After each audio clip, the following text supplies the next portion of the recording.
रामकृष्ण हरी. मला फार माया आमच्या मुकादम माऊलीबद्दल मला आत्मीयता आणि स्नेहभाव आहे. आम्ही त्यांना जाहिरात द्यायला आलो तर त्यांनी पहिल्या माळ्यावरून खाली आमच्यावर उतरले. बाजूला दीपक हॉटेल आहे, त्या दीपक हॉटेलमध्ये त्यांनी आम्हाला दुपारचं जेवण घातलं. मला इतका आनंद वाटला. बोला अशी सेवाभावी व्यक्ती काय नाही हो, ज्याच्या नशिबात असेल तो खातो. तरी पण दानत पण महाराज बघा एक लक्षात घ्या, नाही, जे काय- पैसा भरपूर लोकांकडे असतो पण ती दानत पण असते की आपला पैसा इतरांच्या सेवेला आता ही सेवा आपण 40 वर्ष करतो. नाही तर अशा आमच्या मुकादम माऊलींनी दुपारी पहिल्या माळ्यावर त्यांचं वय 86 चालू आहे पण तरी पण आपल्यासाठी खाली आले. बाजूला त्यांचं हॉटेल आहे, तिथं त्याने आम्हाला दोघांना व्यवस्थित आपलं की काय काय असेल नाही व्यवस्थित. आपलं रामकृष्ण आणि आता आम्ही जिथे उभा आहे ना तिथे माझं त्यांचं काय खात नाही होत नियोजन आहे.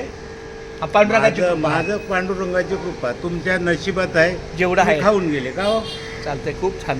मग आणि ठीक आहे त्यांचं हे इथं नियोजन आहे. बघू हे पैसे आहे ते आपल्या बिल्डिंग समोर किती जागा पाहिजे. इथे भारी एकदम, ते एकदम भारी. मग भारी ते ते एकदम भारी. आंब्याखाली आले का